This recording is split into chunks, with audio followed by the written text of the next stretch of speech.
Hi, and welcome to this live reading from The Third Nanny by Michele, Pariza, Wacek, and this is presented by Itsy Bitsy Book Bits. Chapter 1.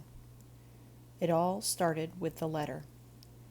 It was waiting for me when I arrived home after my late afternoon class, sitting patiently under a pile of other envelopes like a fat spider hiding in the shadows until its prey appears. Of course, at the time, I had no idea how it would eventually destroy the life I had so carefully built, poisoning every aspect and draining it of its vitality and essence. I should have smashed that spider when I had a chance. "You got a weird letter," Bryn, my roommate, said as she stood by the stove stirring a pot of macaroni and cheese. She had tied a hot pink bandana around her wild sandy-colored hair as if to contain the explosion of curls. It didn't seem to work as tendrils spiraled out every which way. I glanced at the pile. They looked normal to me. Not those, the one underneath, from the post office. The post office? I shifted the envelopes aside until I found a plastic bag containing scraps of a handwritten letter. A note starting with "We care" and ending with "Please accept our apologies" was attached to the front. I tapped the bag. Wow, what a mess. I know, right? It's really chewed up. I guess that's why they sent it to you like that. I didn't even realize they did such a thing. "Yeah, it happens," I said as I squinted at the envelope with a return address I didn't recognize. "We got a couple of these when I worked in the mailroom that one summer. Sometimes the letters get caught in the sorting machine, but I don't know why they would even bother sending this to me. It's got to be junk mail." "That was my first thought, too, but look at the address," Bryn said. "It's from Redemption, Wisconsin. I've never gotten junk mail from that weird town. Have you?" Just thinking about what goes on there gives me the creeps. Besides, it looks like a house address, not a business." I eyed her. "How do you know the difference between a house and business address?" Bryn rolled her eyes. "Marigold Lane? Come on, that hardly sounds like a business district." She had a point, but it still didn't make any sense. "But I don't know anyone in Redemption," I said, shaking the plastic bag to get a better look at the letter inside it. "Didn't you say you used to spend summers there?" "A long time ago," I said. "I don't know who would be sending me anything now, especially through the mail. Wouldn't someone I knew back then be more likely to message me on Insta?" Bryn scooped up a couple of macaronis, blew on them for a moment, and popped them into her mouth. "Maybe it's a condolence note?" I jerked my hand back like I had been burned. My parents had died in a car crash just 10 months before, and while I put on a brave face around Bryn, doing my best to pretend like I was getting my act together and successfully moving on with my life, inside I still felt lost and alone, untethered from normal people and things.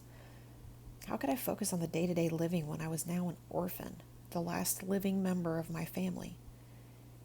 "Except that isn't completely true," a little voice deep inside me countered. "There is one more." I squashed it. I was going to think about her and how she abandoned me. As far as I was concerned, she might as well be dead. Bryn glanced over as if finally noticing I hadn't responded. Her expression softened. "Sorry, didn't mean to blindside you. Do you want me to open it?" "I'm okay," I said, gritting my teeth as I peeled back the tape and carefully dumped the contents onto the table. A few words and phrases immediately jumped out at me. Stalker. Alone. What have I done? "It's like a puzzle." Bryn had abandoned her meal on the stove to join me at the table. "You're going to have to piece it together to read it." "Hopefully there won't be too many missing pieces," I said, poking at the paper. Now that it was on the table, I could start to arrange the scraps. "See, right here, look how it's torn." I paused, sucking in my breath with a hiss. Bryn glanced at me, her baby blue eyes concerned. "Janie, what just happened?" I couldn't answer. I shook my head violently and pointed at the signature. Bryn followed my gaze, but I could tell by the way her eyebrows knit together that she wasn't getting it. "Kelly? Who's Kelly?" My mouth was so dry I didn't think I could force the words out. I tried to swallow, but it felt like sand in my throat. Bryn was starting to look alarmed. "Janie, Are you sure you're okay? Why don't you sit down? She pulled the chair out for me and helped me into it, then hurried back to the kitchen sink to pour me a glass of water. Here. She thrust the wet, dripping glass into my trembling hands. Water sloshed over the sides and onto my lap, soaking my jeans, but I managed to get some of it into my mouth. Bryn pulled a second chair up close to me, her eyes never leaving me. She was so close I could see the dusting of freckles on her button nose and the dimple in her cheek. Bryn was cursed with adorable little girl looks that never aged well. "Breathe," she said, and paused while I tried to catch my breath. She was going to school to be a nurse, which made perfect sense. She was forever taking care of everyone around her, especially me. I definitely needed a lot of taking care of.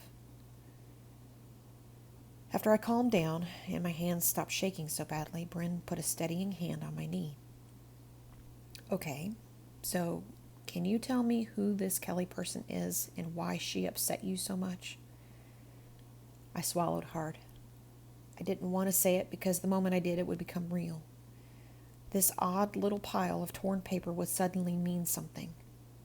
Something important. If only I had kept my emotions in check, this wouldn't be an issue. I could have told her it was nothing. I had no idea who Kelly was.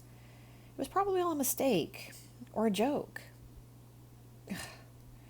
Mentally, I kicked myself. I was such an idiot sometimes. But it was too late. I either needed to tell her the truth or make up something really good. Since my mind was a complete blank, I had no other option but the truth. "She's my sister," I croaked out. Bryn's eyes widened. "Your sister?" She ducked her head down to study the signature. "But it just says Kelly. How can you be sure it's her?" I swallowed. Look at the signature. That's how she signed, with the flourish with the Y, almost like a heart." Bryn looked again. "I see it, but didn't you tell me she was dead? How can this be her?" I was silent for a moment. In my mind, I was back in the hot summer day in August, the humidity so thick it was difficult to breathe. The sound of buzzing insects, Kelly lounging next to me in the boat, clad in a tiny blue bikini and dark sunglasses.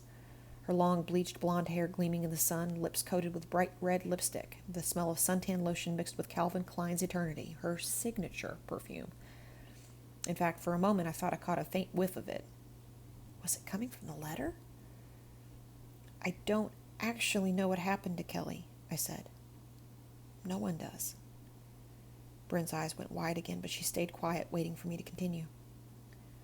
"She disappeared one afternoon about 8 years ago now," I said. "We didn't even realize she was gone until almost a day later. She was almost 18, and my parents gave her a lot of leeway. When she still wasn't home the next morning, we started calling her friends, but no one had seen her. When we checked her room, we found that she had taken some things: money, clothes, makeup, her computer." "So she ran away?" That was the official conclusion. Bryn raised an eyebrow. "Official?" I frowned, trying to figure out the best way to describe Kelly. "My sister, I guess you would say she told a lot of stories." "She lied?" "More like exaggerated," I said. "It was always difficult to sort out what exactly was going on with her. In this case, around the time she ran away, she was telling people she had a secret boyfriend who was much older than her. She also claimed to have a stalker." "A stalker?" I sighed. "I know, right? The problem was no one was really sure they ever saw the stalker. One of her friends thought she had seen some shady person following Kelly one night, but she didn't have much description to go on other than a guy who seemed to be wearing black. Another of her friends described a car following them one night as she drove Kelly home, but could it have been the secret boyfriend? What do you think?" Kelly standing in front of the mirror applying eyeshadow, the sound of a car backfiring outside. Kelly jumping, smearing eyeshadow across her face. "Now look what my stalker made me do," laughing as she wiped a wet towel across her cheekbone, the tremble in her hands so faint I wondered if I had imagined it. "I don't know," I said. "With Kelly, I was just never sure what the truth was." So, what did the cops think happened to her? That she ran away, I said firmly.